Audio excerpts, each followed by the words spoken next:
meeting of the year, 29th of January 2026. I've just got to read out this statement in terms for all visitors. We must sign into the visit book at Kilncrease reception. This includes council staff from other buildings. There's no planned fire evacuation drill or alarm test today. If the fire alarm is activated during your visit, you must exit the building immediately. The council officers will direct you to the nearest fire exit and will escort visitors to the building fire assembly point beside the Silver Man at the top of Parliament Walk. Kilncrease staff should report to their floor's assembly point. You should remain at your assembly point until directed to reoccupy the building and only re-enter once the Field Marshal has advised that it's safe to do so. Please do not attempt to leave the site by vehicle until cleared to do so by the Fire Marshal to ensure access routes are kept clear for emergency vehicles. Please note that this is a public meeting and that members of the public may be in attendance. The meeting will be recorded by the clerk and published online for public viewing. The taking of photographs, including screenshots, audio or video recordings, are not permitted during meetings unless with express permission of the convener. I've had no such request. Can members attending virtually activate their cameras where possible to enable you to join by video?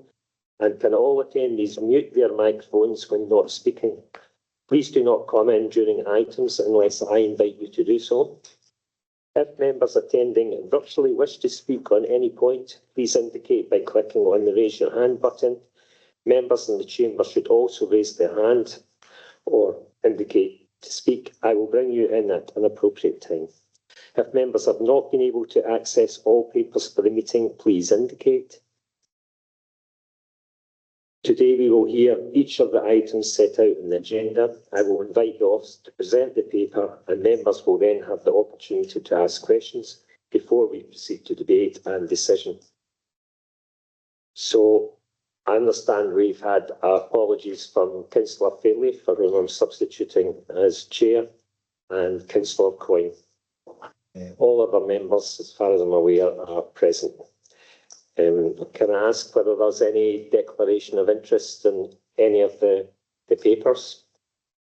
Don't see any hands, so I'll now proceed to the first item of business, which is item 3A, the previous agenda, in part 1, which was on the 1st and 27th of November. If there's any points of accuracy on page 7, 8 and 9, I take it that's agreed as a correct note of the meeting. Moving on then to item 3B, which was the part 2 of the meeting held on the 27th of November. If there are any comments on page 11, page 12, page 13, page 14, page 15, page 16, page 17, page 18, page 19, page 20, page 21, page 22, page 23, and page 24. I take it that's agreed as a correct accurate of the meeting. Thank you. I'll move on to our first substantive item of business, item 4, page 25, the Housing Revenue Account Budget and Capital Programme for 2026-27. The officer speaking to this paper is Kevin. Kevin, do you want to address the chamber? Thank you, Chair, and good morning, members. The Housing Revenue Account Budget and Capital Programme paper presented before you this morning will propose the HRA budget and Housing Capital Programme for financial year 26-27 as defined within the Housing Scotland Act 1987. Members, the HRA budget setting process is subject to a robust statutory, regulatory and governance requirement, including consultation with tenants. The work undertaken is linked to our HRA financial business plan and underpins the financial management of the housing service, providing estimates of income and expenditure, following requirements and life cycle capital investment over a 30-year period. The key aims of this year's budget are to provide prudent and sustainable investment in HRA through delivery of revenue and capital programmes. And the key principles there are outlined in paragraph 3.7 of the report. We do anticipate there will be significant future investment required to ensure that our housing stock meets with the yet to be implemented social housing net zero standards. These costs are unbudgeted for at present. There is currently no indication that HRA will receive any funding assistance to meet these measurements and standards. So we must proceed now on the basis that increased levels of future borrowing will be required. In addition, the outcomes from a housing stock condition survey will provide us with robust stock asset management data from which future investment decisions can be taken. This work will be underway over the next year. Additional pressures in service delivery continue to be experienced. Our ongoing management of RAC within the mixed tenure housing stock and high demand for social housing within Clackmannanshire does pose significant challenges at a time of continued inflationary costs in almost all areas of our service delivery. However, the work in the department is seeking to try and address and mitigate where possible some of those demand areas. Section 4 of the report, members, outlines some of the service achievements and the strategic progress that we've made.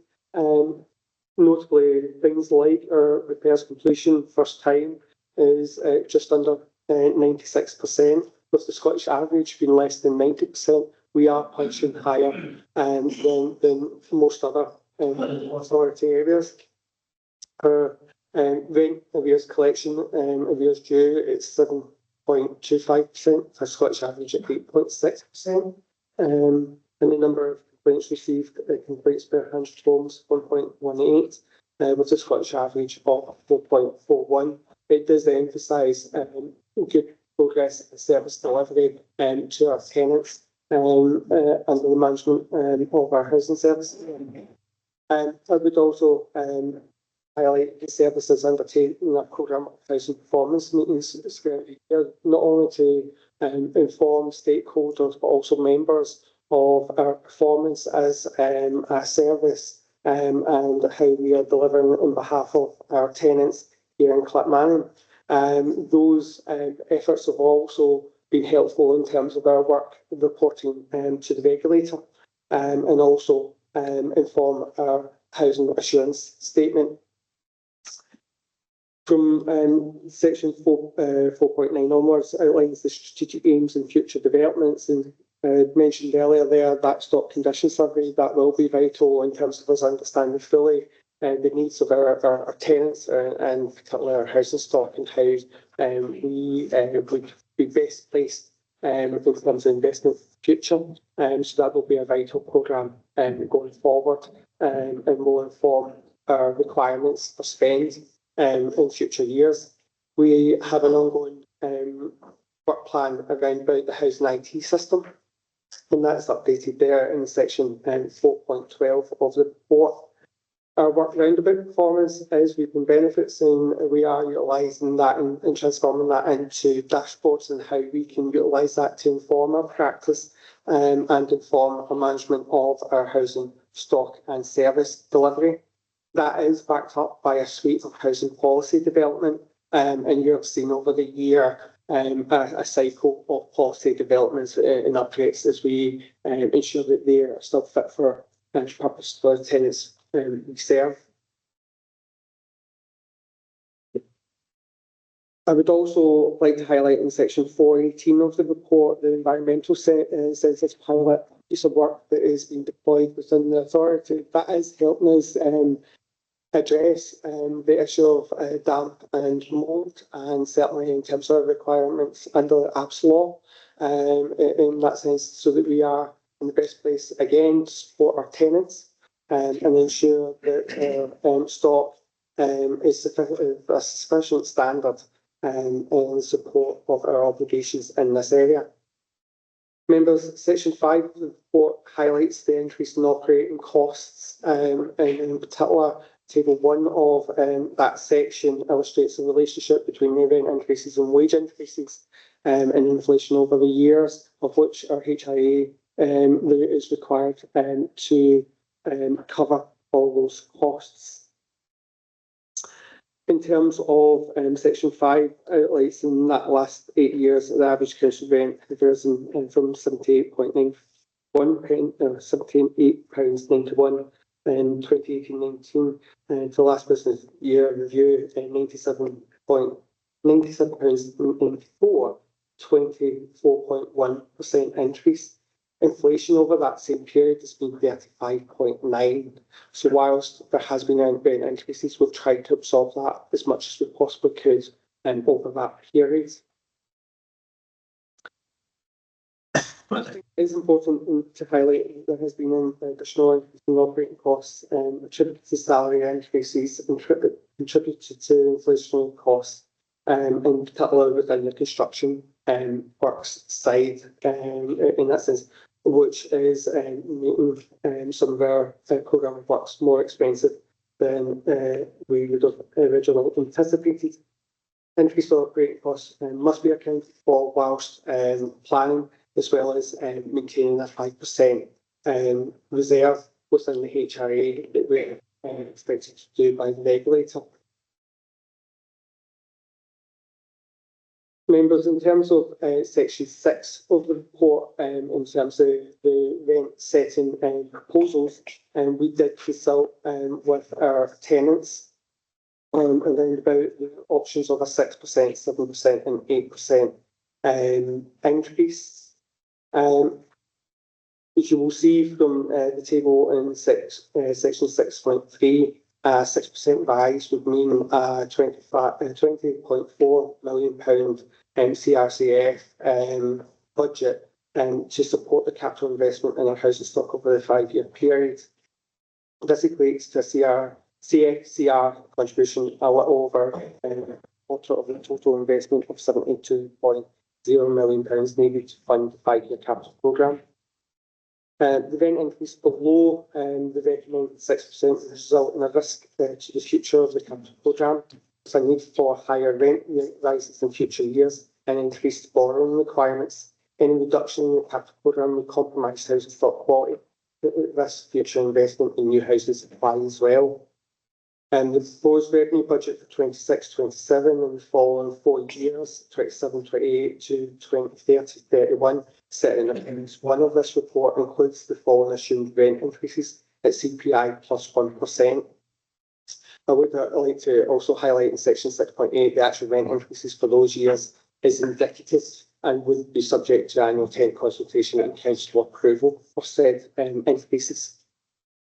It is important to highlight, though, that the HRA is not legally allowed to propose a deficit budget or be in deficit if any in-year deficit or loss required to be met in year by the council's general fund account, with the burden falling on tenants to repay any loss in the following year, therefore potentially increased rent charges again. Whilst we are still in a healthy situation with regard to very bad debt, not increasing rent by the minimum requirement of 6% would present a real significant risk that could lead to the housing service A not being able to perform its statutory functions and or B not meeting tenant or regulatory expectations. Members, in terms of section 7, there is this element in terms of determining the rent charges for the Gypsy Traveller West Hall site. And in terms of this, there is a proposal of applying the same principles before the site's temporary closure. Pitch rent was £93.82.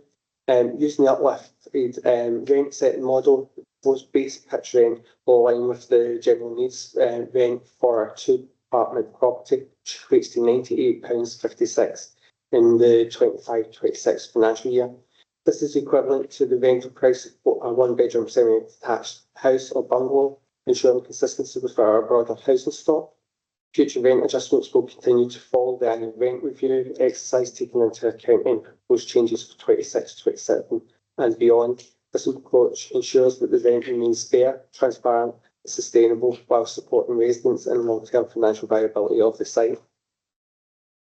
Members, in terms of section 8 on rent affordability, we have provided a table in section 8.3 that looks at the costs across our property portfolios by size, and the affordability linked to the national living wage and national minimum wage, and all areas are within that 30% of income affordability. I do wish to highlight there is one in particular that is very much at the cusp of that, and that is in terms of two-bedroom single person who are on the national minimum wage for 18 to 20-year-olds, but it is within that affordability range. We did go out to consultation in terms of this particular paper. We received 452 responses to our engagement, which was extremely positive. That was 9.4% of our tenant base, slightly down on last year, but still a really strong response in terms of from our tenants. We also undertook face-to-face engagement, working with Clackmannanshire Tenants and Residents Federation.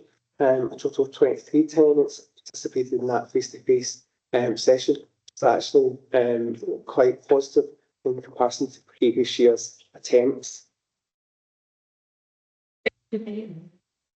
Members, in section 9.6 of the report, there's an extract from the questionnaire and the results involved.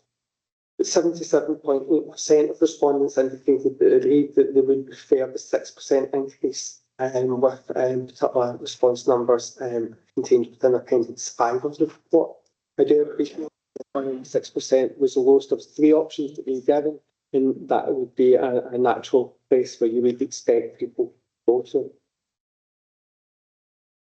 It would be worthwhile noting, members, in terms of, as outlined in section 9.7 of the report, 76% of the current tenants receive full or partial support with their rent in that sense as well.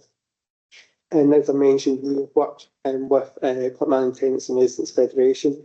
Their support has been highlighted in section 10 of the report, and the board support the proposals. They do encourage to consider long-term benefits of continued investment in housing in support of that capital investment for repairs and improvement works. Members, section 11 of the report talks about the average rent comparisons in terms of where we fit in Scotland. The table in table 5 shows the position where we were 24, 25 and 25 to 26. And recent under is highlighted in section 11.5. Our Scotland's housing network undertook a poll of local authorities. Of the 21 authorities that were polled in terms of the proposals for 26-27 rent, there was an average rent proposal of 6.21%. Representing, meaning that our 6% is just slightly below that Scottish average of those that were polled. Member section 12 outlines the proposed HRA budget for 26-27. And in particular, the outline in section 13 round about the capital investment and the need for prudential borrowing. Our work is outlined in 14 of the capital works progress that we've undertaken in 25-26. That includes the Westmore Traveller site, which we know will come to a close and completion just in a few months' time. We're also increased over the last year our work around off-the-shelf purchases. At the time of writing, 29 off-the-shelf purchases have been made. With a commitment of further 11 to be acquired in line with provisions of the approved Strategic Housing Investment Programme. We have also undertaken extensive improvement works around our kitchens, windows and external fabrics works. All aspects that we are received of by our tenants. Members, there's a lot of work been undertaken over the last year, including work around adapted bathrooms installations and a range of work as well been undertaken in terms of BRAC with work that is well known and relates to previous reports presented to Council. I would also like to highlight that actually in the last year, our own housing team was shortlisted for Team of the Year at the National Awards as well. Not just representing the work that we do as a council, but actually that's recognized by our tenants as well. So I would like to highlight that. Members, I've got other colleagues from the service and colleagues from finance here to help and ask any questions wish to. Okay, thank you, Kevin. Are there any questions to the Council's Strategic Director of Place? Councillor Rennie, Janine. Thanks so much, Chair. Kevin, just have one question. On page 26, it says maintain a reserve of 5% of revenue income. It was just for clarification. Is that actually money for contingencies, or is it money for a planned budget expenditure in the future? It is. It's a minimum that we've been asked to retain as part of our contingencies. It's a contingency, 5% of the HRE revenue. Councillor Reynolds, Kenny. Yeah, thanks, Chair. I've got a couple of questions. You've indicated in 414 with the new IT system coming in. Can you tell me how the tenants can benefit from this system? And we all know we've all experienced IT problems in the council. How can we be sure that this system will be working, and is it going to be supported by the IT department there?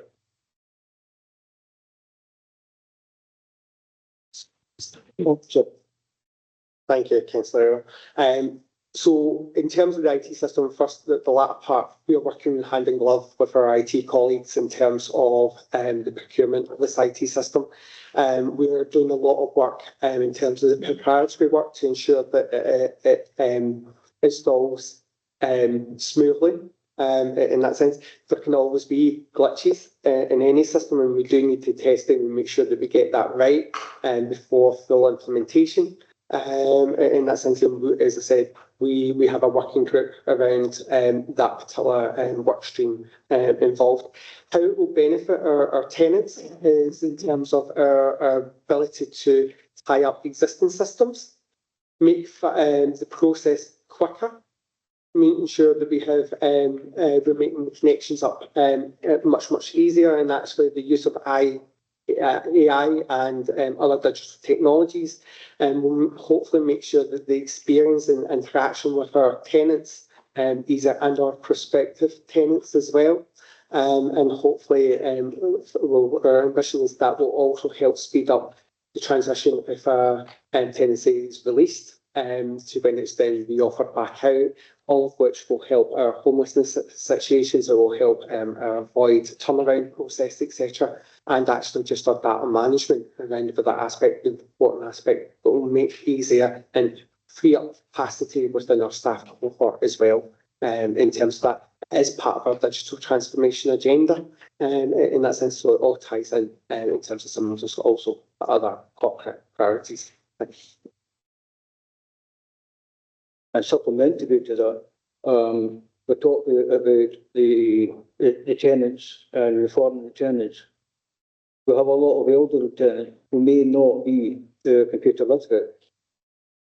How are we going to get in touch with them and take them through this new system? So the system itself will be a management information system. In that sense, whilst we will be trying to move, as we are generally, to a digital first agenda, we are always mindful of that doesn't work for all our citizens, and in this case our tenants. So there will always be that other means of interaction and engagement, but this system is primarily management information system.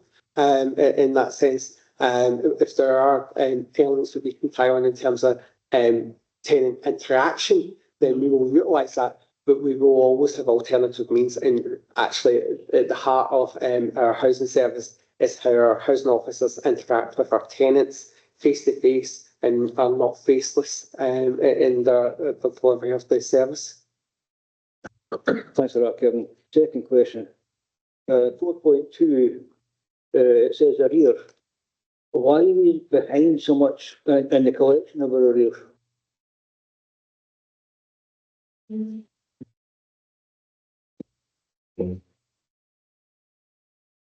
Councillor Errol, I don't think it's we're behind in our collection of arrears. I think we are actually performing pretty well in terms of our arrears in comparison to Scotland. I think there's a number of reasons why tenants fall into arrears. In that sense, I think showing the mechanisms that how we work with our tenants to find appropriate payment plans and what other resources and assistance and help can be put in place to support our tenants. I think that is reflective of why we are performing well in that sense in terms of our arrears agenda. Yeah, that's right. 9.6, you talked about the survey that was carried out. Can you tell me how many people you've told us here about the amount of respondents? But can you tell me how many people were asked from the total of our tenants? So we had an extensive engagement programme that went out far and wide across our tenant base. We received, as outlined within the report, 452 responses to the engagement process. Of that, 352 of that 452 presented and indicated to prefer the 6%. So I'm hoping that's answered your question. I'm not sure if it has. What I was really looking at was, yes, it was 452, but how many tenants have we got? So how much of what kind of percentage is it of the amount of tenants we have were actually responded? So we had over 5,000 tenants that were reached out to, encouraged to take part in our survey that was also done online as well. So as well as housing officers engaging with their tenant cluster within their locality patch, there was also the Tenants Federation go out and engage tenants as well as online information as well circulated. We have a suite of tenants of which we have things like email address and mobile numbers for which we reached out to try and engage with. So I would say, if not all, but the vast majority of our 5,000 plus tenants were encouraged to participate. So over 5,000 tenants and then 400 responded, so it's less than 10%. It's 9.4% of our tenants responded. Yeah.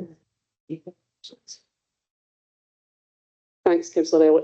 No, what we done was we sent a letter to every single current tenant. So I think there was round about 4,600 and odd that letters were sent out. So that's respondents that everyone that's sent back, that's what we got back, but also the in-person sessions as well, and it was online. So that's why even though we've got over 5,000 tenants, but it's current tenants that we sent the letters out to. So that's what we base our percentage on. That makes sense?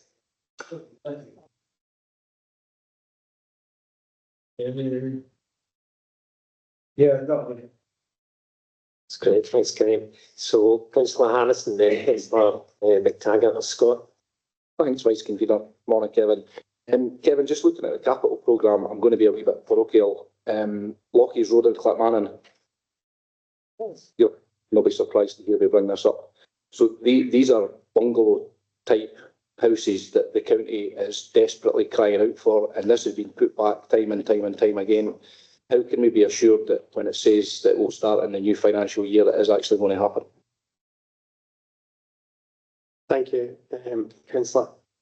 Scott, in terms of the Lockie's Road, it has had a troubled history in terms of its journey to its current process. We are at the procurement stage of that. Having just spoke with my team this week in my return, we are setting up a meeting between myself, some housing staff, and our procurement manager to get that process in play in terms of to start that process and get that embedded. We've had ongoing engagement and really positive feedback in terms of Scottish Government around about this project. So at this moment in time, I don't see anything standing in our way to do that. Officers are absolutely pushing that this commences as quickly as possible, and we're anticipating that it will kick off very early in the new fiscal year. Thank you. Thank you, Jane. Sorry, Councillor Taggart. Thanks, Chair. Just touching on what was mentioned earlier with Councillor Errol and yourself, Kevin. The new IT system, although right now it's a management system, that's the first leg, let's say.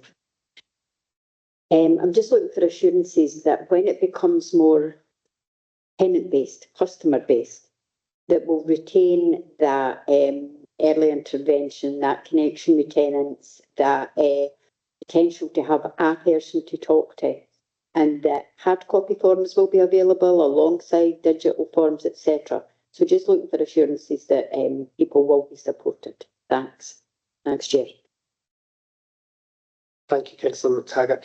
I can give that assurance in terms of there will be alternative means to allow people to still access our housing services. The whole premise of the IT system is actually to reduce our administrative burden on officers, to free them up to be out there engaging with our tenants, so that there is person-to-person interaction in terms of the delivery of our housing services. So it will have that dual benefit and approach. Thanks, Kevin. Yeah, thank you. Councillor Quinn, Brian. Thanks. No, just looking at on page 36, you know, the question there that's extracted from it. So it's no surprise to me that people selected the 6%. It's the lowest number, obviously. But the way the question is worded seems a bit weird to me.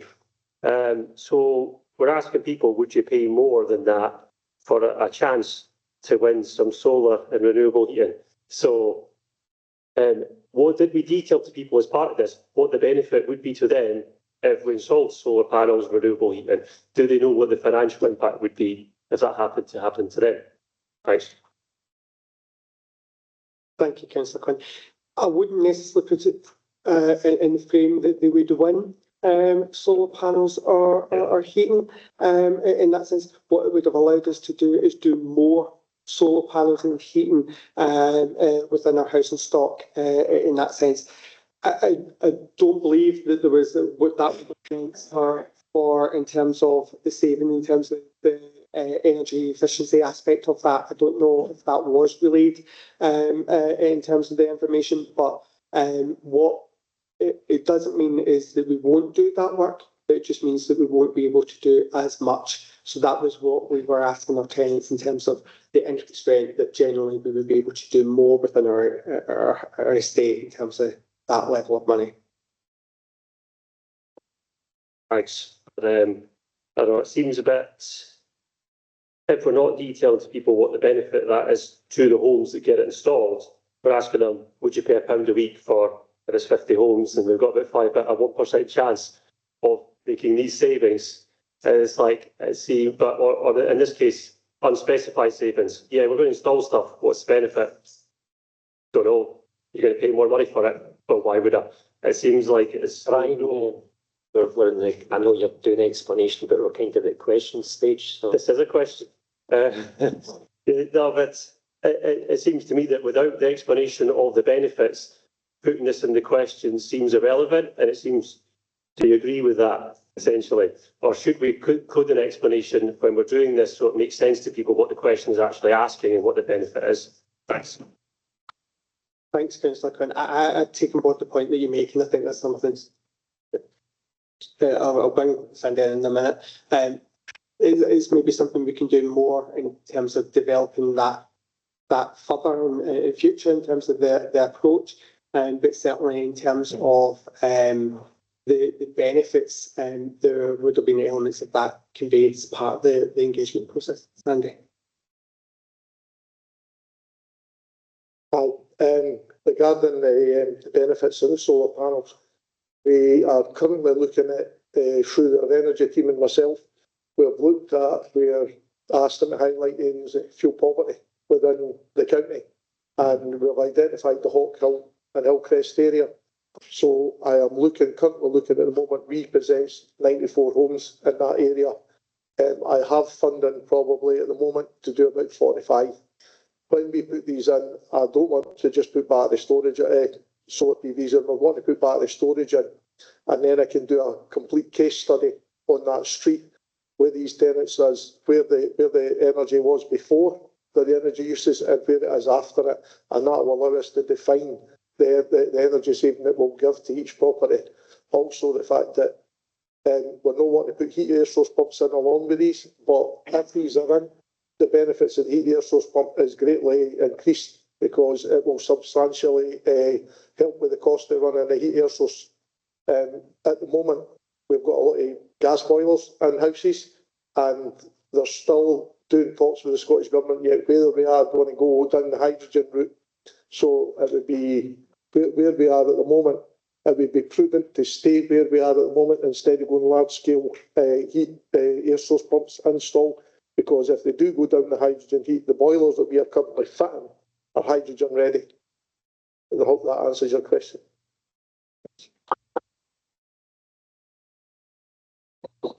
No, thanks. All that's good information. That's useful to know. Just like I say, if we didn't have more information, just a suggestion, if we can in some way convey that next year or when we're doing the next survey, then that would be maybe useful to get a bit more of a kind of more useful feedback from people and get a better response in. Thanks. Okay, thank you, Brian. Councillor Martin, Kathleen. Yeah, it's following in from what Councillor Harrison said about Lockie's Road. We'll get regular updates on that, Kevin, because we're asked about that constantly. Councillor, yes, you will. I know that we give regular updates to the ward members in terms of that particular piece, and that's if that will continue. And the next question I was going to ask was about the lockups and the review. How is that going? Sorry, I'm going to have to ask one of my colleagues from housing in terms of just where we are with that particular development.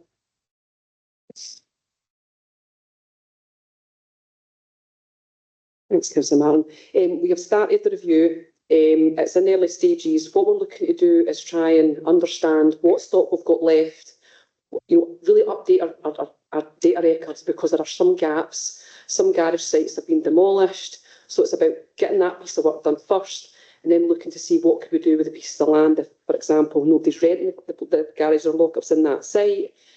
So as I say, we're kind of at the start of the process. But what will also help is our stock condition survey that we'll be going out for, because we're going to be looking at and including some of those as well, because we understand that some of the lockups are in really poor condition and actually might be in our interest to demolish them and then maybe try and redevelop that site for something else. But yeah, we'll give you regular updates and probably focus one of our housing performance meetings on something like that, if you would be interested in hearing about that a little bit more.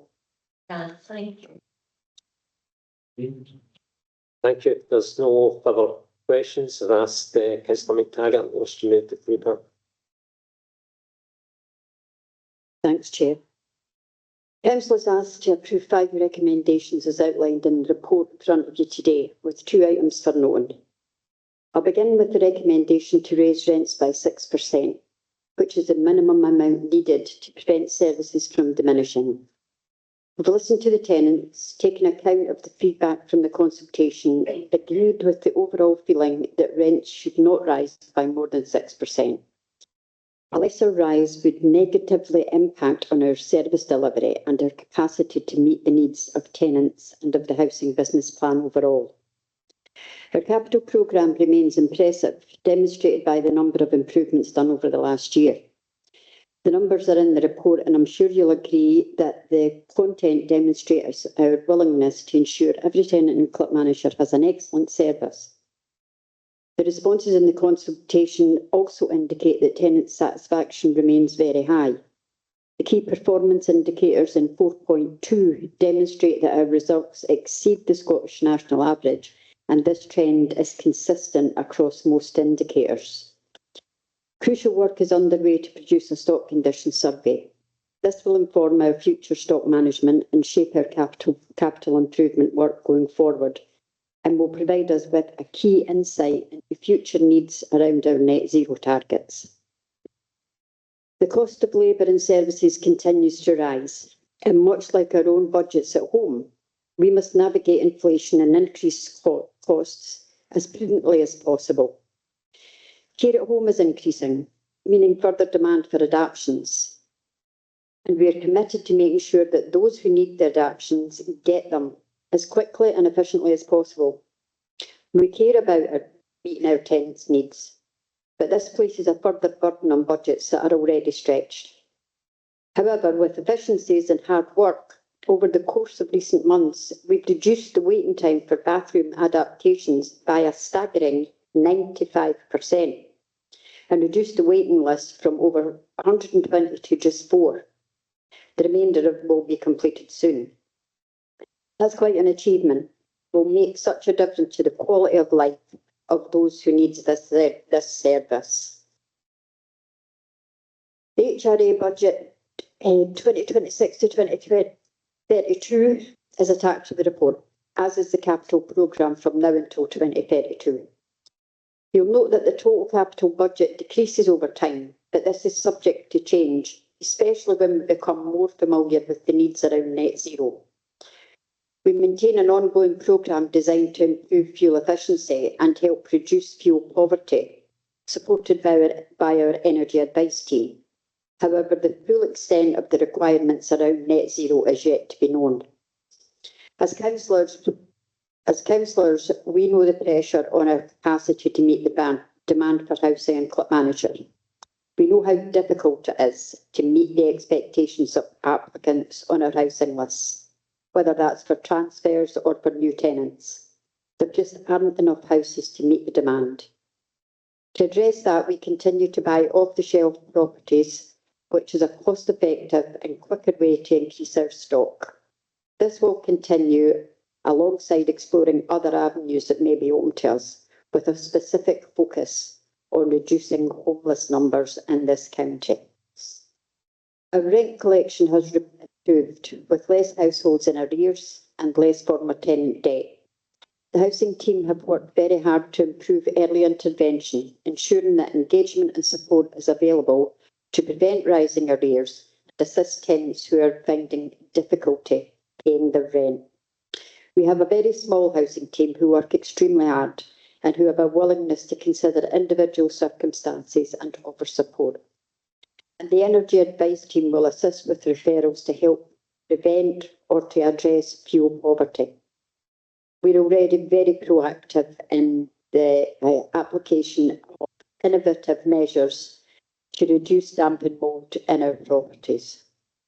To conclude, I fully support the recommendations in this paper, and I'm happy to propose it. Thanks, Chair. Thank you. Councillor Harrison. Thanks, Chair. Yeah, there are a number of considerations relating to this paper, but probably the one that is the most important is the proposed rent increase. One of the most important things to people in our communities is to have a safe, warm home, and the investment that has been put into our housing stock should ensure that this is the case for our tenants. As we've heard, over the last 8 years, the average council rents in Clackmannanshire have risen from £78.91 to £97.94, which is an average increase of 24.1%, while inflation has risen by 35.9%. So these increases ensure that the council continue to carry out capital improvements to the housing stock. From a recent report from Scotland's housing network, Clackmannanshire was above the Scottish average on a number of metrics, and these included emergency and non-emergency repairs response time, repairs completed right first time, rent arrears collection, which has come up a couple of times, and we were actually well above the national average for that. Number of complaints received and tenant satisfaction with the standards of homes when moving in.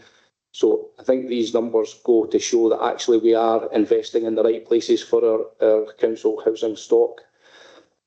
There's also a number of capital investments, including window replacements, kitchen replacements, as Councillor McTaggart mentions. I'll not go through them all. The numbers are in the report, but they're pretty impressive numbers for as pointed out, a pretty small team who have been nominated for a national award. So, yeah, I think, looking in the round of everything that comes into this paper, I am happy to second the paper. Thanks, Gillian. Thank you. Are there any further comments, debate? Councillor Rennie? Just to say that I was really encouraged to see the engagement with the Tenants and Residents Association. I think that's an excellent way forward. And it really swayed my decision in supporting this paper in terms of their positive feedback. I agree with everything that Councillor McTaggart said about the need for really good quality homes in the area. And I think I was encouraged to see that there's a contingency being built just in case of any kind of things that go wrong or emergencies. So that was good to see the kind of budget and attention that's been given to this. And obviously, I'm delighted that obviously the administration have agreed to go for the lower level of rent increase out of the three options, which was preferred by tenants and residents. So I'm happy to support the paper on that basis. Thank you. Any other comment? Kenny, Councillor Hill? Yeah, thanks, Katrina. Yeah, excellent report. I did have some reservations when I was starting looking through it, but having heard a lot of the comments that have been made this morning, I've actually allayed my fears with that. I was a little bit concerned about the 6%, given that it's 3 times the rate of inflation at the moment, but the explanation was given. I'm quite happy with that. I agree, the housing team is an extremely small team and do a fantastic work and have done for as long as I've been a councillor. They keep their heads down, they get on with the job, and they make it easier for the tenants out there who may have a concern, and they know that when they come in, they will be listened to and they will be sympathetically when the need arises. So I'm quite happy to support the paper. Thank you. Are there any other comments? We'll move to the vote. Is that agreed unanimously? Yep. And apologies to Councillor Taggart. Sum up. Thanks, Chair. I'd just like to thank the Chamber for supporting this. Obviously, we have a duty of care towards our tenants. We have a duty of care to make sure that they live in decent, acceptable standards of housing. And I think our housing can go a bit further than that. As mentioned by Sandy, I mean, that is above and beyond when we go and actually look for people who are potentially in dual poverty, potentially in a situation that they desperately need to get out with no help on the horizon. We're going to look at innovative ways to ensure that we do as much as possible to help in situations like that. And I'm really proud of the work that's done with this housing team. I'd just like to thank them for their efforts. And thanks to everybody for supporting the paper. Thanks, Chair. Okay, thank you, Councillor Taggart. I'll just, again, that's agreed unanimously. I'll just run through the approvals. So we approved to increase the council housing rent by 6% for the financial year 26-27, effective from the 30th of March 2026. We've approved a new weekly rent amount of £98.56 for 25-26 for residents of West Hall.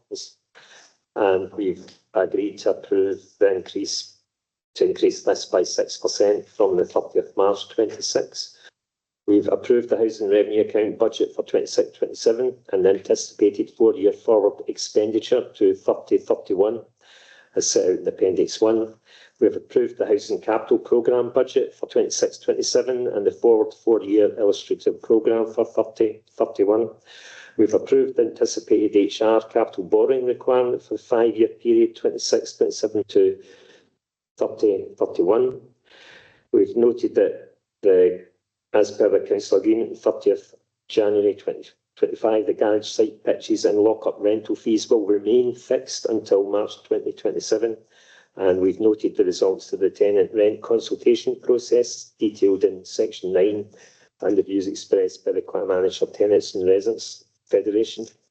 So thank you. We'll move on now to item 5, which is the future of council tax in Scotland. We have Lindsay Sin, our Chief Financial Officer, to speak to this paper.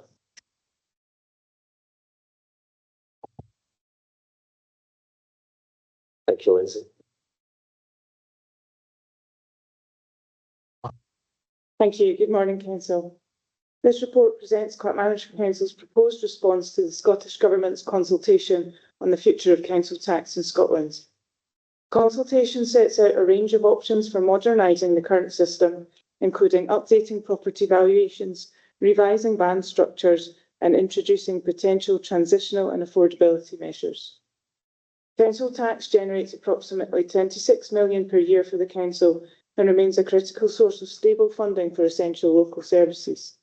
Any reform to the system carries significant implications for both financial sustainability and service delivery. The report outlines key considerations for the council, including the outdated and regressive nature of the existing model, the potential operational and financial impacts of reform, and the importance of ensuring adequate national guidance and resourcing for any changes. Members are invited to review the officer recommended consultation response and provide any further comments to allow submission ahead of the deadline of the 30th of January. I'm happy to take any questions on the paper and any additional feedback in the response. Thank you. Thank you, Lindsay. Councillor Rennie, Chief. Lindsay, thanks for this. And I'm just wondering if there was any, I know it's kind of officer proposals, but I just wondered if there was any consultation wider to bring about these answers to the consultation. Thank you. So in terms of when we prepared the response from an officer position, we looked at responses that have been provided by various other professional groups, including the IRV, the Institute of Rating and Evaluations, the Director's Finance comments, and draft responses through COSLA. So we did sort of our research that way, but in terms of any direct response with members, that hasn't been done in advance of the proposal coming forward, which this paper allows that opportunity for members to come and provide any additional feedback like. For tomorrow, if we have any feedback out, I mean, obviously, we're not going to go through all that today. Would we be able to come back to you out with any feedback before tomorrow, or is this just to be agreed today and that's it? Thank you. The feedback would need to be today to allow it to be incorporated in the response. Thank you. Councillor Quinn, Brian. Thank you. Since Councillor Coyne's not here today, can I just clarify? In the recommendation, it says the response in Appendix 2 and Scottish Government's Appendix 3, but on page 91 it says Appendix 1 for the response. Should that be Appendix 1 and Appendix 2 instead of Appendix 2 and Appendix 3? Apologies, yes, I had additional appendix in which was withdrawn, so it threw my number in it. So apologies, yes, it should be Appendix 1 and Appendix 2, respectively. Excellent, thanks very much. Right, I've got a question about question 6 in the response, because we've suggested one of the 12 bands rather than the 14 bands, because we're saying the 14 band would be, a disproportionate burden. How much kind of more work would we expect there to be from like revaluing and assessing things and challenges to that? Would it be that much more? Or if we could just put and I'll give a bit of info on that. Thank you.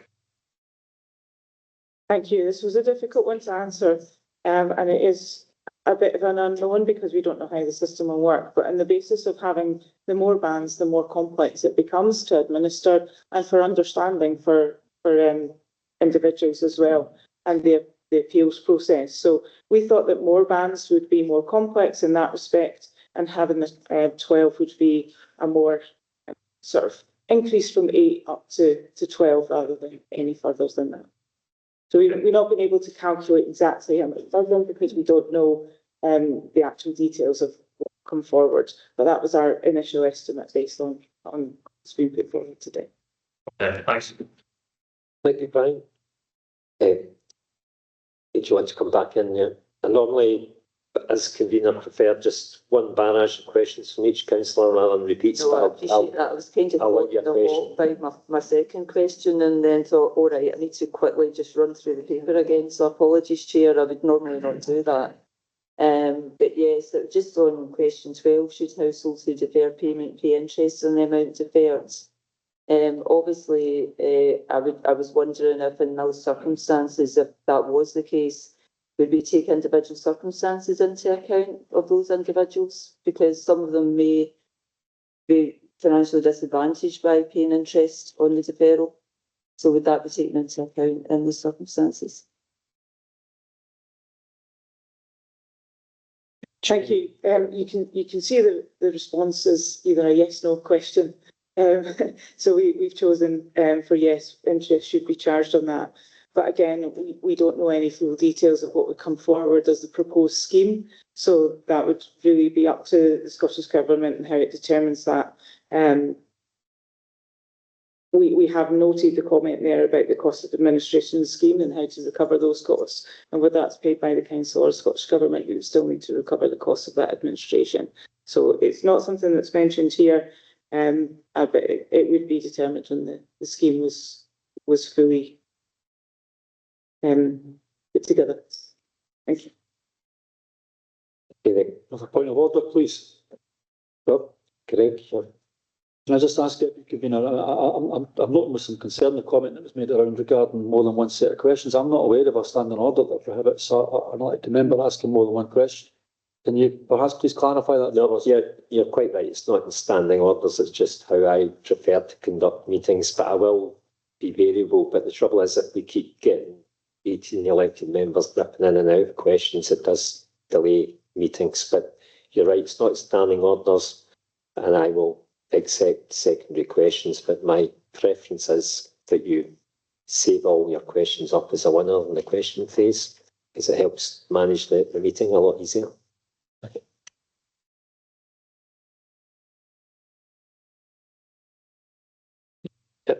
Okay, so moving on, Councillor Law, Fiona. Apologies if I've missed this on it. I was just thinking in regards to obviously the recent announcement about the kind of double, like the mansion tax and how that would benefit Edinburgh. So I'm just thinking in regards to this, that if it is national and house price setting, it could mean that, you know, maybe you're not going to get a lot out of the mansion tax. I don't know how, I think maybe we could count on the number hands, how many we would get out of that. Is it going to look to then kind of average out like the council tax pot as a one and then put out to local authorities? Because I could, you know, because I'm just thinking, or is there going to be mechanisms through COSLA to obviously that I think that, I mean, I welcome the changes, but we could lose out quite a lot of money. That is there going to be mechanisms to kind of ensure that we don't do that and we find ourselves in a more difficult financial situation? Thank you. There is no mention in the consultation around that sort of pooling arrangement that you're talking about and the difference between what it might do in terms of generating additional income between one council as opposed to another that has higher property. So that's not considered in here. The mansion tax has already been decided on through the budget as well. So it's not something that's in this consultation season. Councillor McTaggart. Thanks, Chair. I'm a wee bit confused about this deferral. Can you explain it a bit further, please, Lindsay? Because are we allowing people to defer their council tax? Would they apply to us to defer their council tax for a period of time and then we charge an interest? Or are we asking to defer the changes and then if the changes come in elsewhere, are we charged interest for the period that we have deferred these changes? It's just a bit confusing. Thanks, Lindsay. Thank you. From my understanding and reading the information available, it's around individual households who want to defer the payment of their council tax for specific reasons. And that would have to be a set criteria of what reasons that would be, rather than us as a council deferring any payment. So it would be up to the council then to pick up the tab of any interest cost loss because of that deferral if they did not charge interest on any deferral. Now come back in, please, Chair. Absolutely. I'm finding that hard to understand. The administration of that would be a nightmare. Would that increase your administrative responsibility when you're individualising it like that? Thanks, Lindsay. Yes, and that's why we've chosen the yes option, so interest should be charged on any deferral. And we've noted in the comments to recover the cost of that administration because it is very difficult. We're a small council, but we still have a large number of tenants to consider. So we would want to discourage as many people from doing it unless they really needed to do it. So having that interest element would hopefully make it only for those that are really in need. But then I suppose I would go back to the other sort of reliefs and around the council tax reduction scheme and any other transitional reliefs rather than deferral as the first point of position to help any households that were in financial need because of the changes to the council tax. Thanks, Lindsay. Thanks, Jerry. As well, Yeah, thanks, Kevin. On this thing that you've been asked to answer some, on the face of it, very simple questions, but when you start looking at it, they're actually very complex questions because there's so many different facets to the questions. But on question 4, you're asking there, you think council that the land property essential to be set at a natural level. Can you tell me why you did yes, given that each area in Scotland is completely different? Thank you. So the reference in the question is surrounding the banding of the properties. So the bandings would be set nationally as they are at the moment. We have the A to H bandings. So that would be again set, but it would be up to local councils to set the level of council tax or their band D, which expands to that. So the national element is around about that consistency and that understanding across Scotland and that bit of administration, but it does allow that same local level of decision as it has in the past and in the current system. Thank you. Mark, Councillor Clerk. Thanks. Back to question 4, please, Lindsay, on the question 11, my bad. On the deferral scheme, the last sentence there in the response that was selected further, eligibility should be limited to households who can demonstrate that they're experiencing financial hardship. On that financial hardship aspect, what's the criteria for that, or who's deciding what financial hardship looks like? Because it will vary hugely from household to household, and one set of circumstances that one household might consider financial hardship, another might not. So how are we deciding what that is? Thank you. That again goes back to the Scottish Government and how they would set up that scheme, that deferral scheme, and what the conditions were.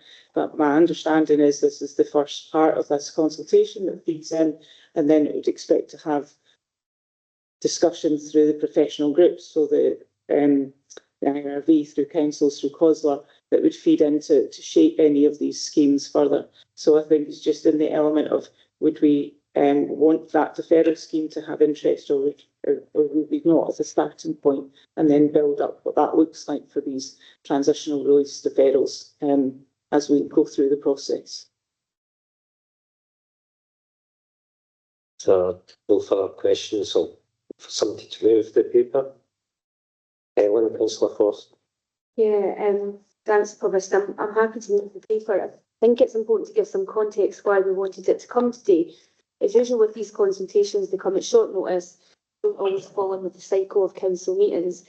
So officers prepared their response, but I think on something like this, it's really important to have that either endorsed or amended by council.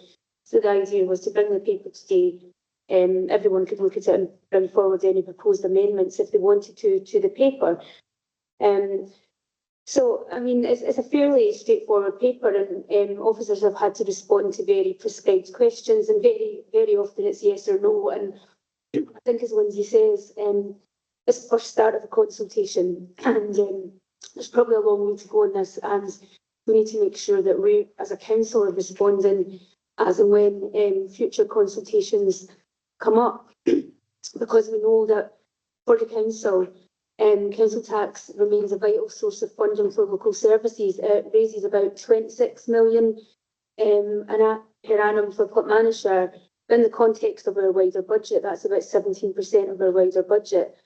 We don't raise as much in council tax as local authorities do. And I think when we get the opportunity to kind of raise this through consultations, we do need to, because we're often at a disadvantage from our larger local authorities who have much wider property bans and can raise a lot more. I think the current system is considered very outdated and regressive. It relies on property values from 1991, and that no longer reflects today's housing market. I personally believe that the entire council tax system is regressive, and we should be moving away from that completely. We are where we are with that. We've got to respond to the consultation in front of us. So turning to the report there, I support the recommendation that the current system does need reform, and that property values used to calculate council tax should be updated to reflect the current market values. I think this will help improve fairness and transparency in how the tax burden is distributed across households. I do agree that thresholds should be set at a national level to ensure consistency across Scotland, but also for clearer public understanding. I think while several options have been proposed, a more differentiated band structure could strike a good balance between fairness and the administration of it. The current 8-band system with outdated values no longer reflects relative property value differences fairly. I also support establishing transitional relief mechanisms to cap increases for households who might face much higher bills following the reform. I think that's crucial to protect residents from sudden bill shocks and ensure that public confidence in the change process is there. I also support reviewing and expanding the council tax reduction scheme to better protect low-income households, especially where a re-evaluation might increase their liability. So in conclusion, the administration's pleased to endorse the officer recommended consultation response and hope that council supports it. However, I would also encourage colleagues to contribute any additional comments that might strengthen the submission before it's finalised. I do think it's important for Clackmannanshire Council to be part of shaping this kind of review, and to ensure it better reflects today's housing market and protects our most vulnerable residents. Thanks. Thank you. Councillor Hamilton, second. Thanks, Vice Convener. I'm happy to second this motion. The report before us provides a clear, balanced and well-considered response to the Scottish Government's consultation on the future of council tax.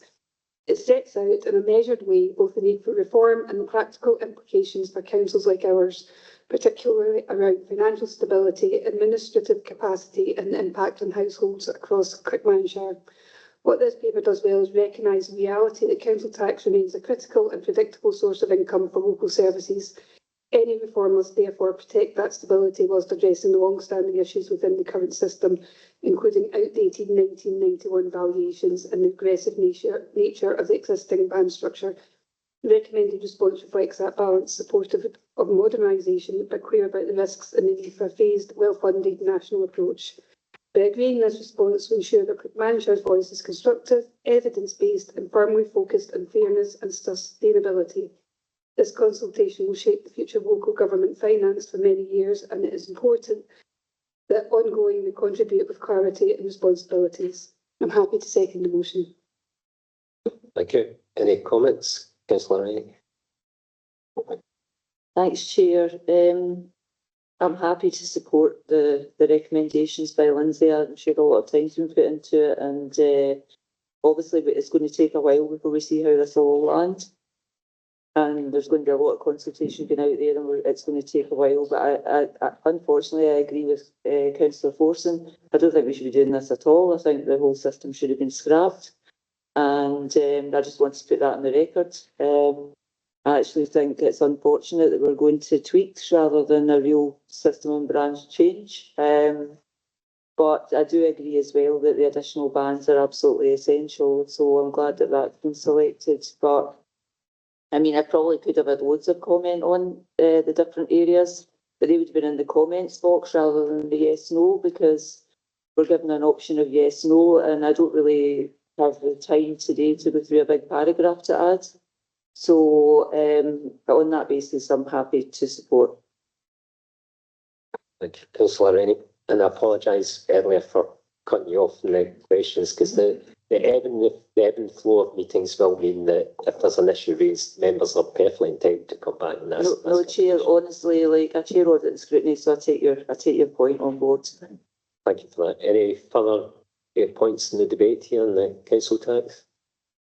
No. Do you want to sum up, Councillor? No. So I take it that's agreed then. So we're looking forward to agree the officer recommendation response in Appendix 2 to the Scottish Government. So. No, I wish to abstain. Yeah, we'll note your abstention, Councillor Holden. I take it that's agreed then. But just noting back to the Scottish Government. Okay, moving on then to item 6, brand new Treasury Management. Sorry.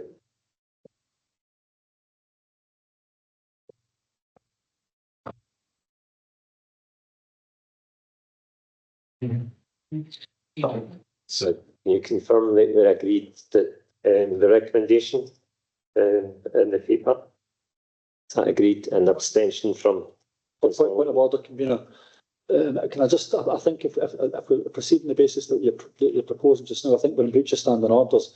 I think, correct me if I'm wrong, but I think that the convener is supposed to ask votes in favour, noes against. And it's not your fault, because I think we've been doing this for quite some time, but it's not in accordance with standing orders, because it doesn't allow for a person to abstain or to show their dissent or anything therefore, unless the question is put to the council. In fact, I think what you're saying is that agreed.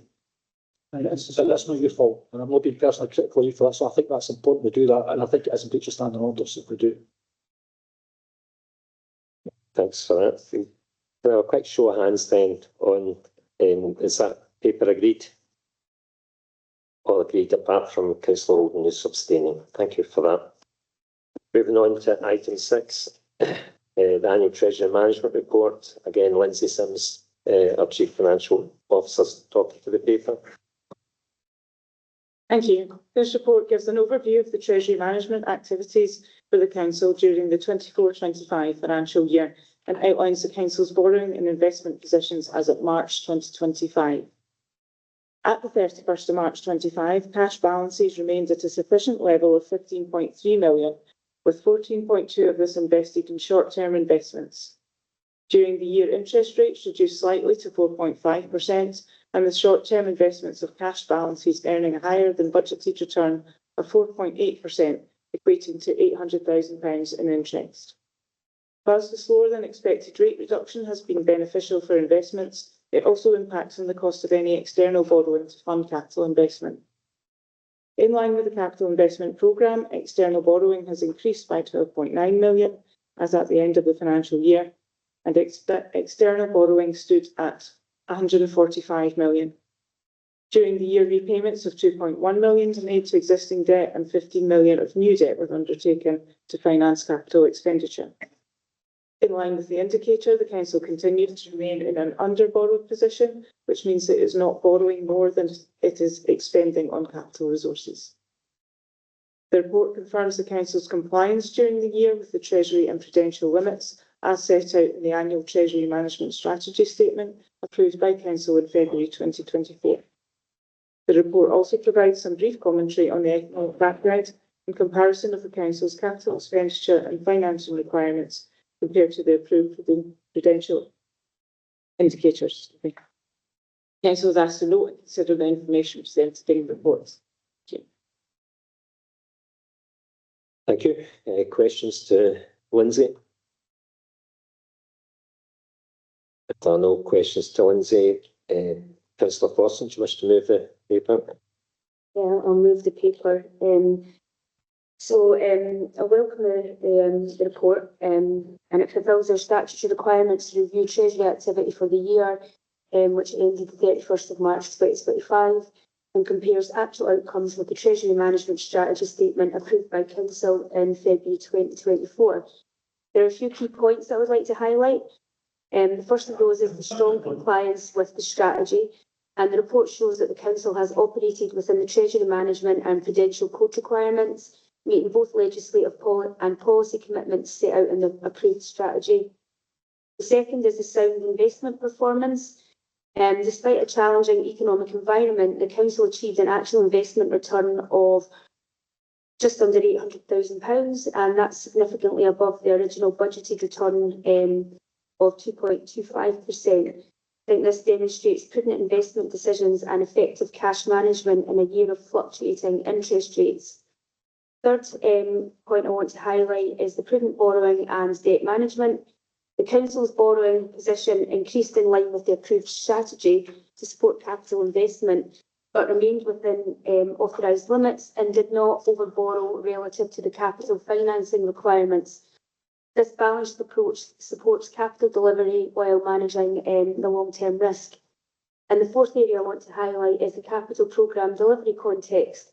The report highlights underspend on the capital programme in 2024-25, with the majority of the work carried forward, and this reflects both internal and external delivery constraints, and it's a very useful context for ongoing financial planning and investment prioritisation.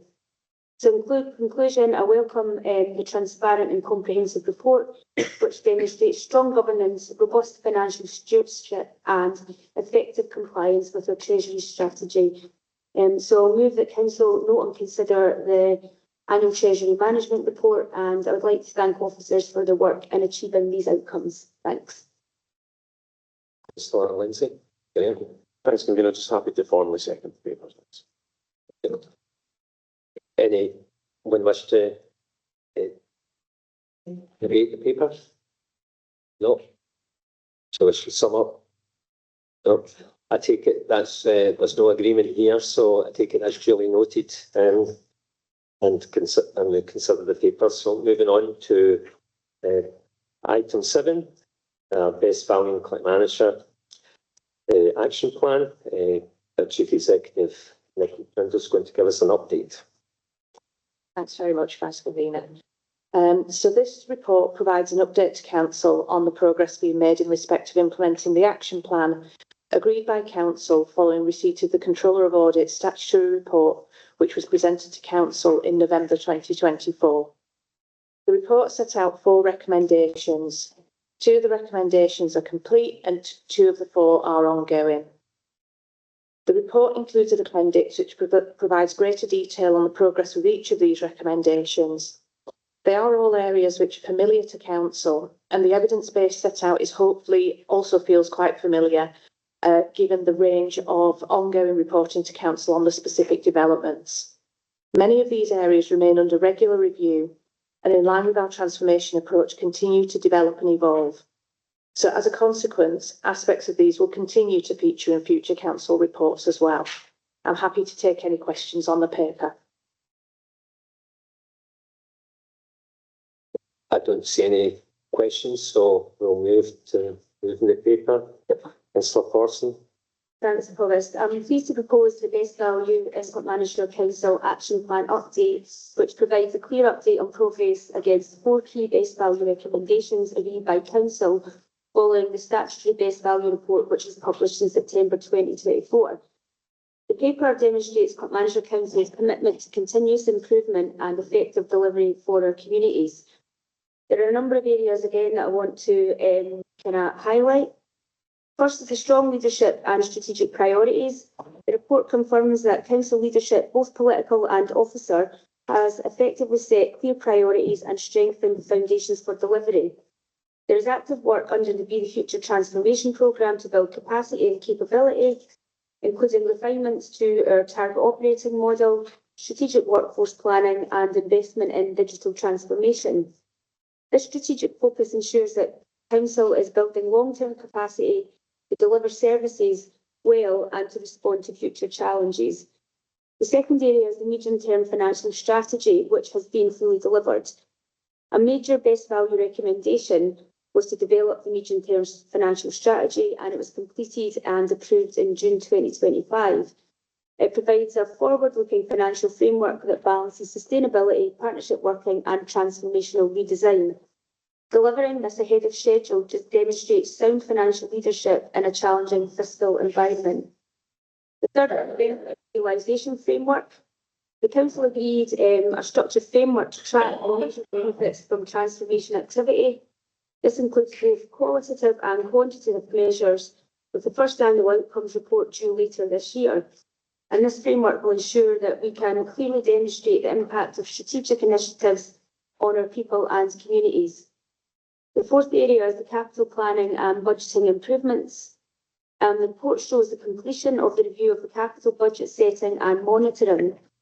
A dedicated capital operations group now oversees investment delivery and alignment with priorities like the Wellbeing Hub and the Learning Estate strategy, which strengthens assurance on major infrastructure investment and delivers clear community benefit. And the fifth area I want to highlight is the evidence of tangible community outcomes. Appendix A highlights early positive impacts across key services, and these include education, improvements in attainment and positive destinations, zero exclusions maintained, and strong early literacy outcomes. In children's services, fewer children are entering care, and high levels of early help are avoiding escalation. Area 3 is wellbeing. There's continual declines in suicide rates amongst young people and productive partnerships on whole family support, which is delivering real results for our communities. In justice services, we're seeing reductions in domestic abuse and violent crime. And all these outcomes show transformation activity is already beginning to make a measurable difference in people's lives. So in conclusion, I'm pleased to note the significant progress made in addressing the BB recommendations and the early evidence of positive outcomes for our residents. I would move that Council note the Best Value Action Plan update and thank our officers and colleagues for the work achieved, and reaffirm our continued commitment to delivering best value for the people of Clackmannanshire. Thank you. Councillor Hamilton. Thanks, Vice Convener. I'm pleased to second this motion. This report provides a clear and comprehensive update on progress made against the 4 key recommendations set out in the statutory best value report, and it demonstrates that the Council is taking its improvement responsibilities seriously and systematically. The shift towards preventative, collaborative and community-focused models, particularly through initiatives like the Family Wellbeing Partnership and the transformation space, show that Clackmannanshire is not only responding to best value recommendations, but is positioning itself as a leader in public sector reform. This report reflects a council that is learning, adapting, and improving. For that reason, I am happy to second the motion and encourage colleagues to note progress and continue supporting this important piece of work. Thank you. Thank you. Any other comments? Councillor Rennie.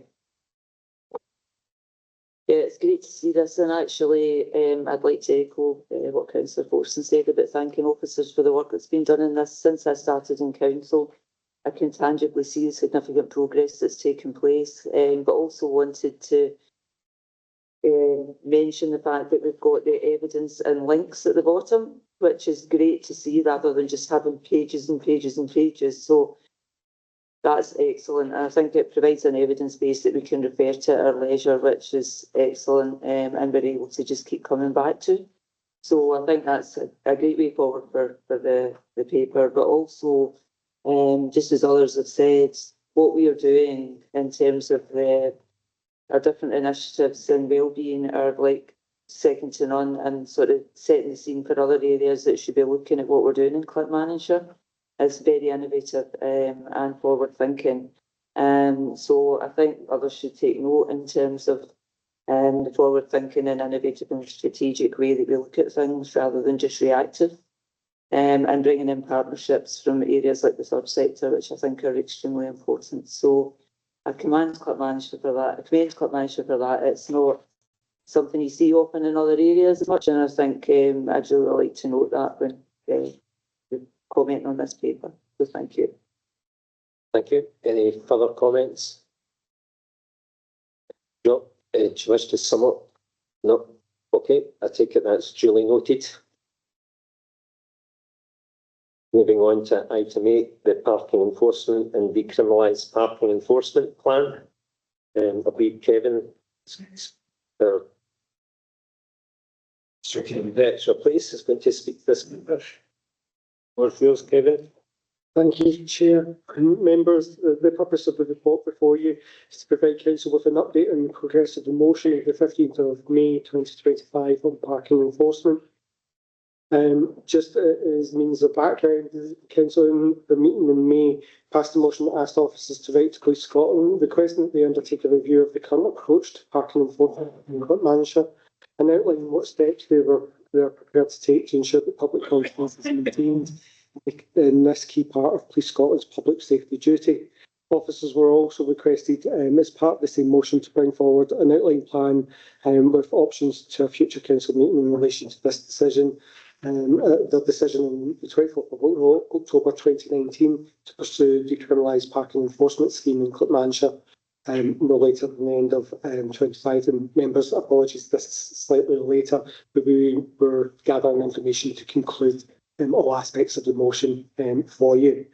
In terms of section 4 of the report, outlines the engagement that's taking place with Police Scotland on the first part of the motion.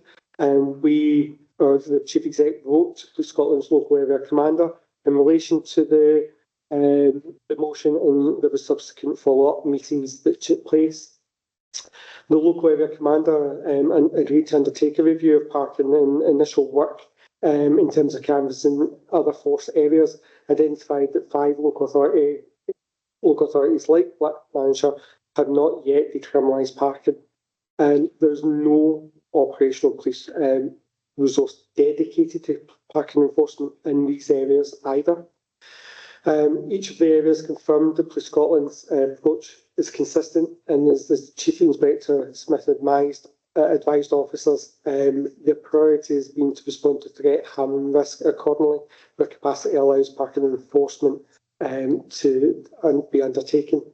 Their focus, as they've indicated, is to protect people most at risk of harm in terms of their work, but do recognise that road safety and crime is a local priority here in Clackmannanshire. Chief Inspector Smith will continue to have conversations internally within the police regarding the suggestion of reintroduced Clackmannanshire Traffic Warden Service, and we will obviously continue to engage with Chief Inspector Smith on that matter. It does indicate that it's highly unlikely that the force would consider the reinstatement of a role in Clackmannanshire, and I think that's important to feed back to members.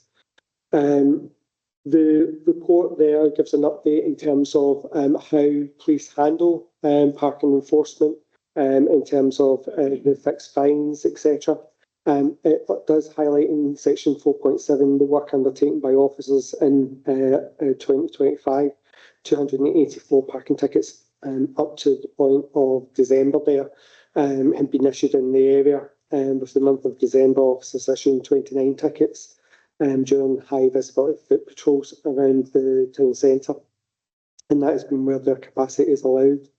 The local area commander has reaffirmed that road safety and road crime remain a priority for the local division in that sense, and there will be further follow-up in terms of the conclusion of that review. Members, in terms of the second half of the motion, in relation to the consideration of decriminalisation park enforcement, we were asked to outline a programme for that introduction. In paragraph 5.2 outlines a project plan for that decriminalised parking that would see a kind of 3-year programme running from February 26 to November 28, going through 8 different phases of that particular requirement to get to this stage for introduction of that. We do need to make application in terms of the legislation for decriminalisation and make that application. There is a requirement in terms of some expertise to take this work forward in paragraphs 5.3 to 5.5 outline the requirements in this area. It does also highlight that we do have money set aside within the capital programme for 28-29 and 29-30 in support of some of this work. In terms of Section 7 and sustainability, we recognise that progression of DPE will support some of our sustainability objectives, including some of the work in encouraging environmental and ensuring that we keep our work progressing in terms of Road Traffic Act.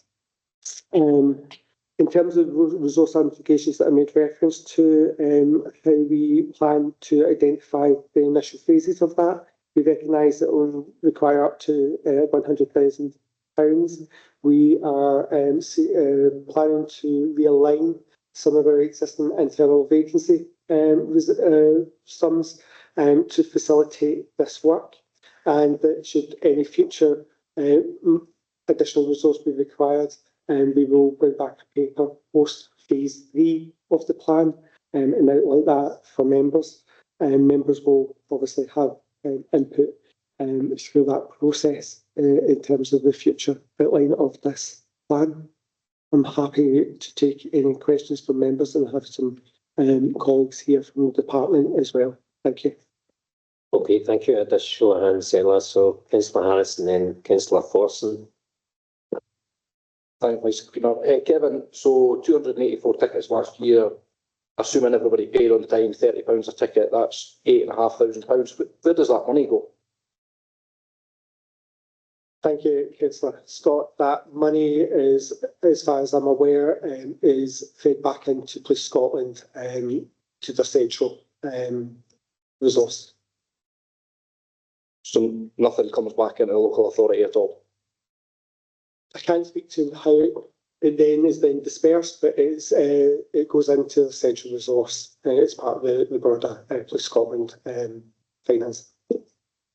And I know this is many months down the line. If we were to decriminalise parking, where would any revenue generated from that go? Whether that would be parking fines or fees for parking? All that money would be retained by the council to progress its priorities, regulations associated with it.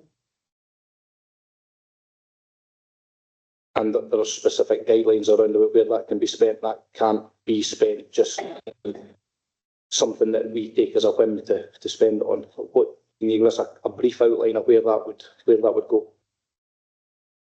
There's particular technicalities around that, and that would certainly come through in terms of any future paper.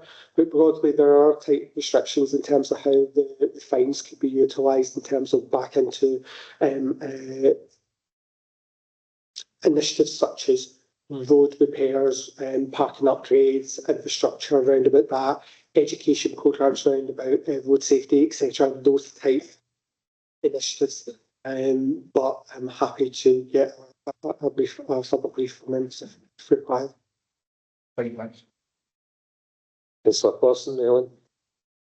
Yeah, I mean, the review was carried out by Chief Inspector Smith. Did we ask him to come to the meeting today, just in case there was any questions we wanted to ask? We haven't asked them to come to the meeting today. It was only initial findings. The finding itself is still to be fully concluded. The review is ongoing. Yes. Will that be reported back to council then? We can certainly make sure that that's reported back to council if that's your desire. I would think that because it was a request to council, it would be good to get the full review and be able to ask the police any questions about it. You can convey that. Yep. My second question is, I mean, you mentioned that the police have a public safety duty, and road safety is an important part of that.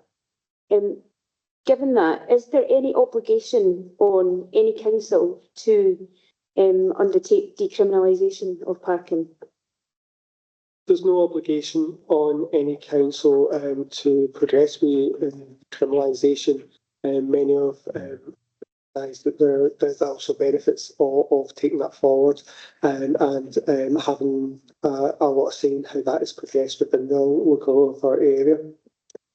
Would you agree then that we as a council are exploring this option, and at this point it is only options, because we appreciate that there is an issue in our communities with dangerous parking? We appreciate that there is a public safety issue in that, and because the police are not treating it as a priority, we're being forced as a council to actually undertake activities to address what is actually a public safety duty. Thank you, Councillor Dawson. I can't speak for the original reason for going down DP. That predates my time and back to the original decision. I know that certainly there's a growing concern around about this area, and it is certainly something that the decriminalisation would give local members the ability to set a policy framework down to address. So I appreciate that there's real benefits from progressing that for those purposes.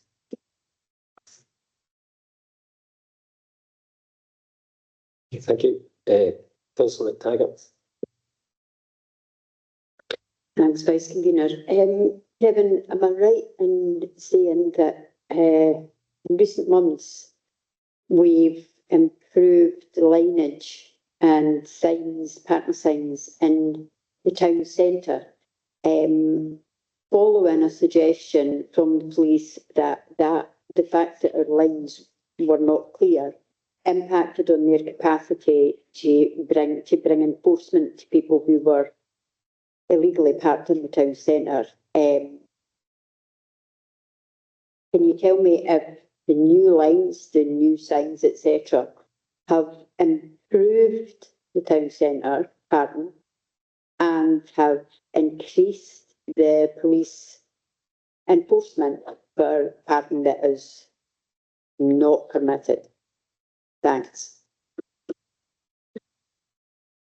Thanks very much, Councillor McTaggart. That's a really interesting question you posed there. I would say that we have done extensive relining of markings across the town centre, including signage as well.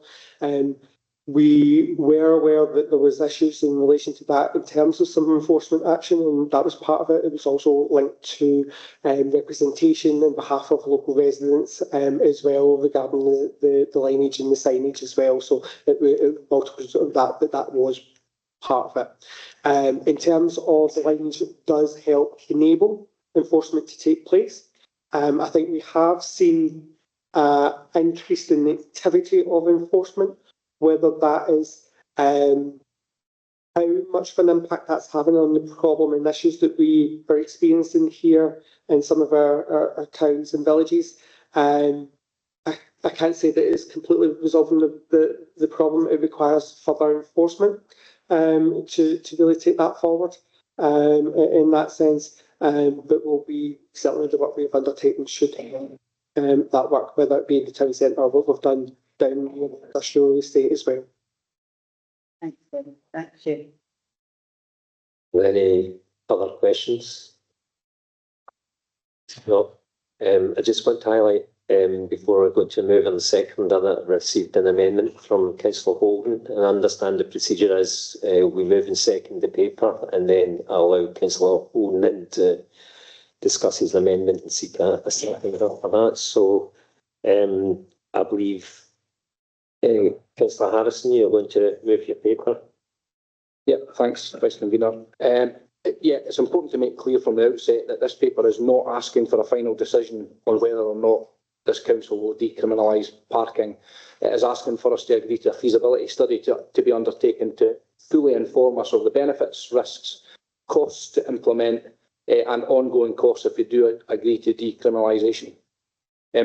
As we move through the process, I think we need to take into account that the fact that currently there are no charges for parking in Clackmannanshire can be seen as a benefit to shoppers.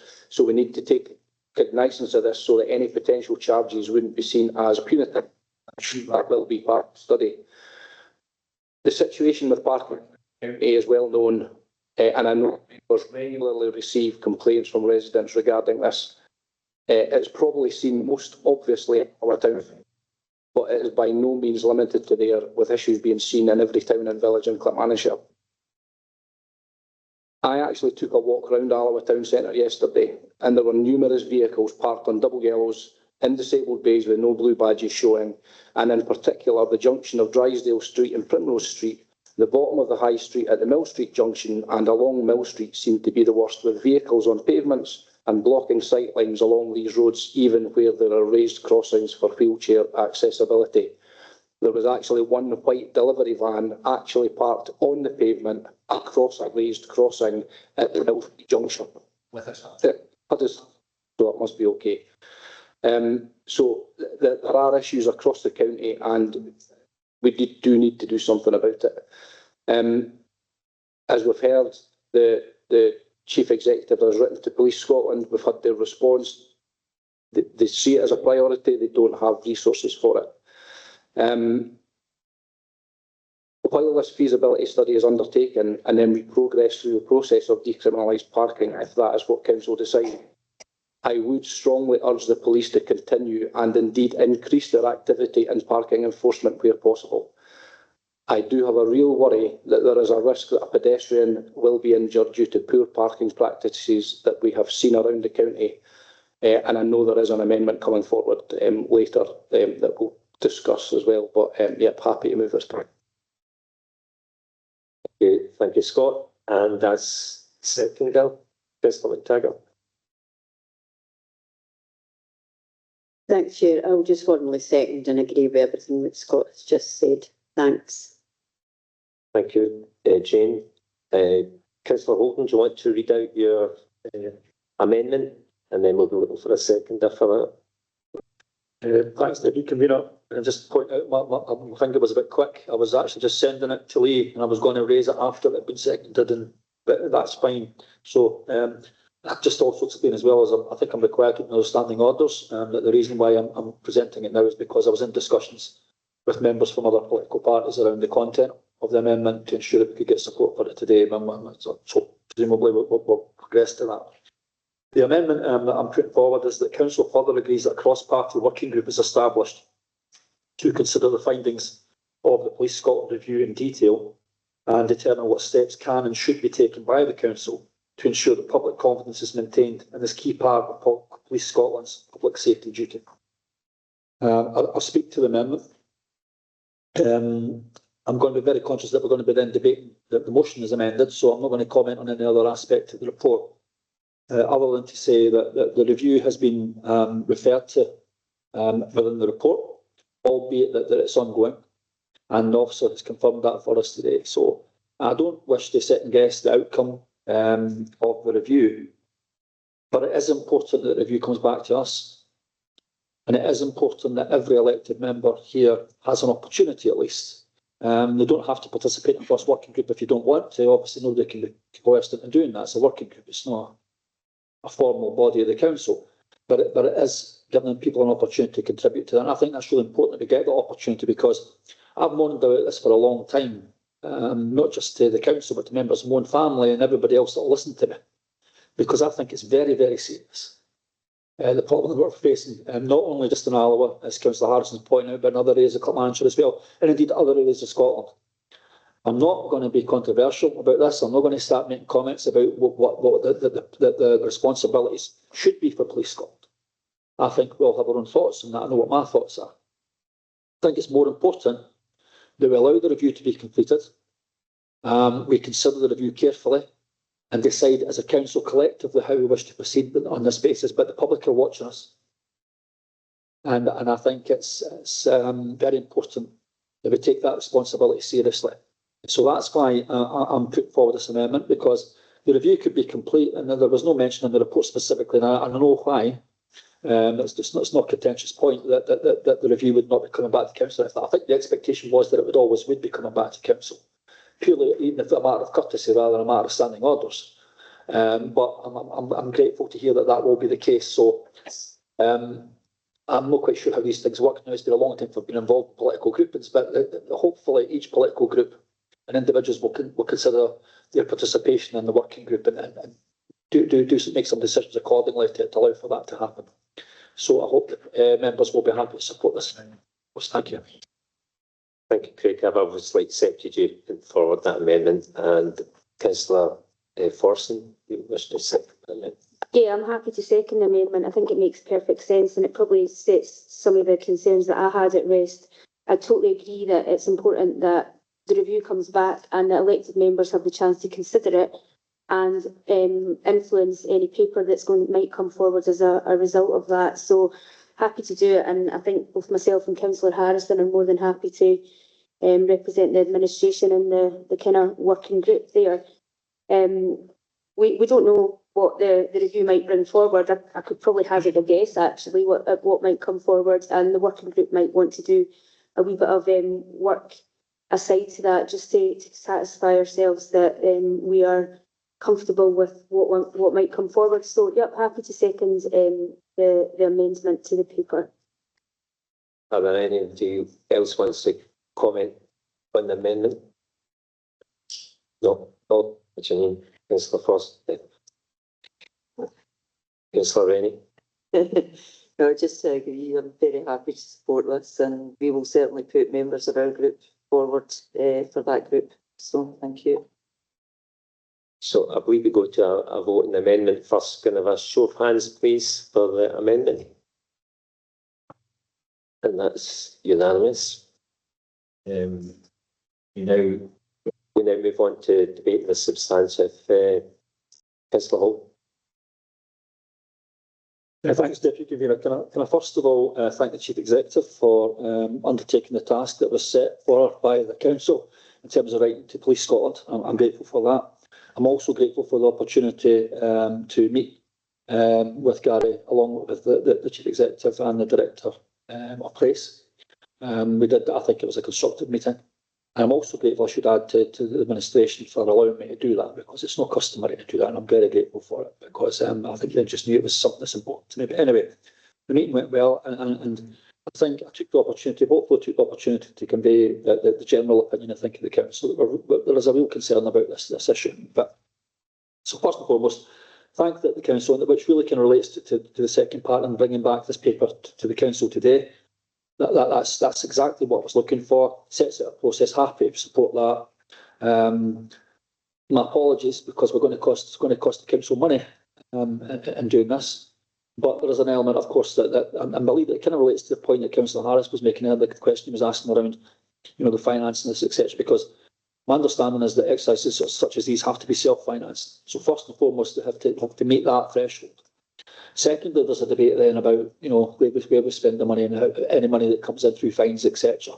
I think there would be a general agreement that money would be well directed at the roads to ensure that the roads are brought up to standard. And especially, to be fair, I mean, it's a really difficult argument to convey to people to say to them, look, if you park illegally here, you're going to be fined. And by the way, all the car parks are not fit for purpose. They have to be fit for purpose to allow cars to park there properly, so that we can make the infrastructure available for people to use that effectively, so that there's no excuse in terms of doing otherwise. So I'm happy. So the second part of the motion, the previous motion, has resulted in this paper. Happy to support the paper. On the first point about the police, I've given my assurances to my colleagues that I'm not going to be controversial about this, because I don't think there's any point in it. Everybody is well aware of what my own feelings are, and I'm well aware of what every other member's feelings are on this one. The situation is unsustainable. It really is. I'm concerned. I would say no more than that at section 4, in terms of the very brief, summary we're able to provide at this point in terms of engagement the police are having and what the likely outcome of that's going to be. I think Councillor Forston's already alluded to the fact that she believes that she knows what the outcome is going to be. I suspect I do also. So I'll say no more than this. If that comes to pass, there will be trouble, because I intend to let anybody off the hook on this one. And I'm pretty sure my colleagues don't intend to do that either. It's far too important. It's not about me, and it's not about the Council as such. It's about people out there, and it's about safety. It's about accessibility. It's about a duty of care that we have to the public. to ensure, and if it was the council that had the primary responsibility, and it's already been quite clearly answered the question around, does the council have a statutory responsibility to provide the service? No, we do not. Does Police Scotland? The answer is yes, they do. So I'll leave it there, because I think you know where I'm going with that one, because if they have a statutory responsibility to ensure the safety of people and a statutory responsibility for traffic enforcement, then I am to hold their feet to the fire on that one, if necessary. I really do hope it doesn't come to that. I think we've been very flexible, we've been very constructive in our approach towards this issue with Police Scotland. And I would urge them to very carefully consider the options that we've put before them, so that we can perhaps go down a pathway or a road, if I can say that one, that shall lead to a successful outcome in this one, and no one of conflict, because we will enter into a position of conflict if this does not move at all and where we're sitting at the moment, because it's not sustainable. So just want to say thank you again for the report. I'm fully supportive of it, and I hope that we have a very positive review to consider at the next meeting, or the most appropriate meeting of the council. Thank you. Thank you, Councillor Holden. Any comments, other comments? Kenny, Councillor Earl? Yeah, thanks, Convener. We've talked this morning here about the need to look at parking. Now, we've been looking at this from the inside for the last 7 years. People on the outside have been looking at it for a lot longer. We cannot allow the situation with people abandoning vehicles on off the road. not only improvements, as Scott said, on everywhere. They're not supposed to. Loading bays, wheelchair bays, you name it, they are just abandoning the car, and are doing that because they can. Because there is no enforceability at the moment. We have to take the bull by the horns. We have to go down that road. And I do think the cross-party group is an excellent idea, because we'll certainly feed it back to the council. Because collectively we need to take a decision on this. It was also said it's not only a problem that affects here, and it is a national problem. But when we look at the wee county, it's not just Alloa that has a problem here. You have a problem in Alba, Tillicootley, you name it, there's a problem. And the reason there's a problem is nobody is enforcing it. It's come to that stage now that we have to do something. I don't want to pick up the paper and read about a child that's being killed. Last week, my granddaughter and my grandson were up from Lockerbie. Grandson's only 3 years old. And he was waiting across the road, and a woman right on the flattened brick area just in front of him. What kind of message does that send out to children on road safety? We need to do something. Okay, thank you, Kenny. Are there any other comments before I ask Councillor Harrison to sum up? No, Councillor Harrison. Yeah, thanks, Vice Convener. Just very briefly, I'm glad to see you around the table. Everybody agrees, and yeah, I really look forward to the report coming back to council to outline what we can do. But you know, I'm going to echo what has been said around about the enforcement at the moment. I think we need to ensure that the police do what they can and more, because at the moment, as I say, yesterday I think around the town centre, it's very, very clear that it was unsafe, particularly on crossing points that have been put in for disabled access. They are flat across the road for wheelchair access, and there is no way wheelchair access is safe across those crossing points at the moment. So yeah, thanks for the support around the table for everybody, and thanks for the officers bringing the paper forward. I look forward to the report coming back. Okay, thank you, Councillor Harrison. So we've noted the paper, and what we're seeking agreement on the completion of phase 3 of the DPE project plan coming forward. Obviously with amendment, can I have a show of hands, please? Doing that. So, let's look on. Can't see these, but it's unanimous within the chamber. So thank you for that. John can see.